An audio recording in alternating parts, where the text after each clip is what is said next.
of all, we'll take a look at how a drift machine should be tuned and modified. Looking at this S14 Sylvia with limited modifications to only the suspension area, you can say that drifting is not about power. Going sideways, relying on only brute power, is not what Tsuchiya aims for. So how should a beginner set up his or her machine to drift like the king? Okay, so what's the least amount of tuning you need to drift? We had lots of stuff done to our car right here, but you don't need to go all crazy to start drifting. First of all, you have to start with the suspension. Then you should also change the brake pads and brake fluid, but that's about it. And if you're lucky enough to be able to spend some more, upgrading the CPU, exhaust system, seats, steering, and shift knob may be a good idea. And as you improve, maybe changing LSDs might be good in the future. Anyway, what I want you all to understand is that you don't need loads of money to enjoy the sport of drifting. Let's check out the 6 basic techniques that Tsuchiya actually applies to drift. See how Tsuchiya triggers the tail to slide with each move. To make it easier to analyze each drifting procedure at low speeds, we'll use the second hairpin at a Bisu circuit going counterclockwise. To begin with, I'll show you what I was doing back in the days, long before anyone recognized me. This should be the entry-level technique for all novice drifters. First of all, I cut the spring shorter on my car, and then you go out and turn your car sideways. There's no difficult weight transition involved here. We'll first use the e-brake to go sideways. Then we'll try what's called the shift lock, and then on to the power drift. That doesn't require much skill. I'll show you these 3 techniques.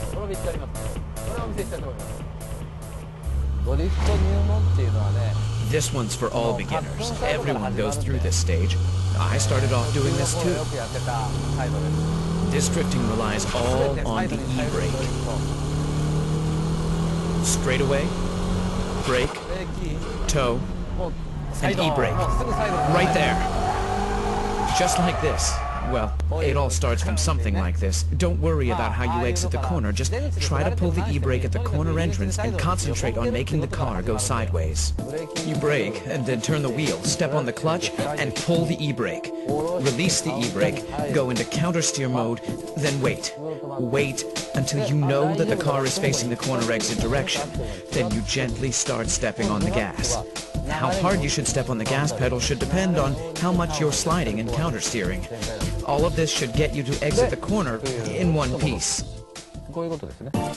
One must learn the timing and the rhythm of the Drift King's drifting procedure and actually feel the exact moment the tail slides in order to master the 6 basic drifting techniques.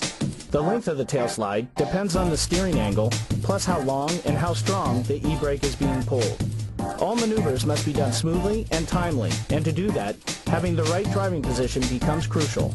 This is a must in order to give a car a quick countersteer and respond to the car's slightest movement. Let's check out how Tsuchiya is controlling the gas pedal from the outside.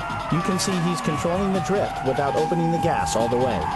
The timing to pull the e-brake is almost synchronized with when the brakes are let off.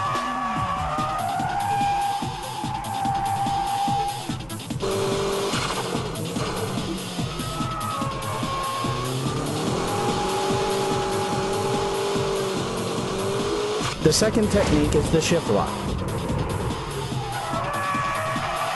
Notice that Tsuchiya's right foot is not doing the heel and toe move. Okay, let's now look at the shift lock. I used to do this on snow and wet surfaces. I don't recommend to do this on dry roads, but here we go.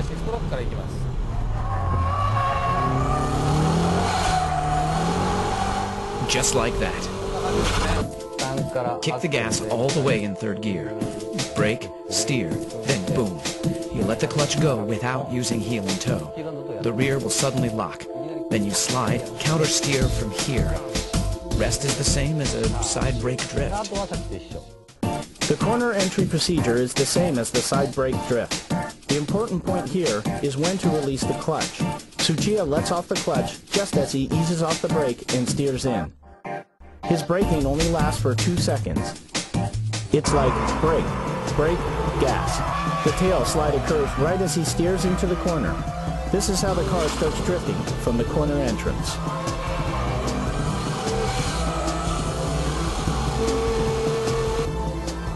In power over drifts, throttle control is the key.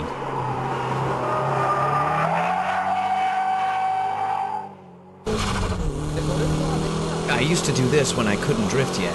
I'd brake like this and try to drift, but I couldn't because I was too scared. So the only thing I could do was to step on the gas all the way at the corner exit. I used to practice this on the snow as well. When you can't do anything about the strong understeer at the corner entry, you should try this on snow or on a wet surface to practice. Steer into the corner even if you feel the understeer, and at the corner exit, just floor the gas and make your car go sideways, and as you exit, countersteer. This should be the easiest way to drift at the entry level rather than side brake drifting and shift lock drifting.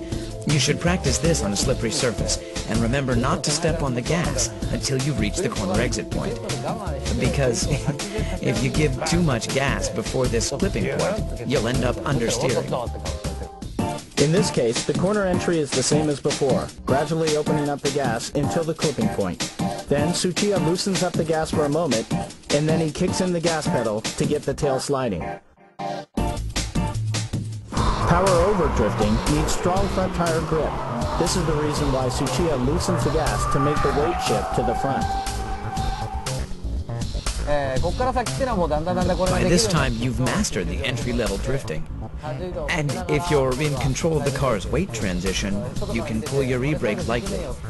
Just a tad so that people watching can't even tell you're pulling the e-brake. Then you'll learn how to drift using shift lock and braking. But this entry level is a good starting point for all beginners.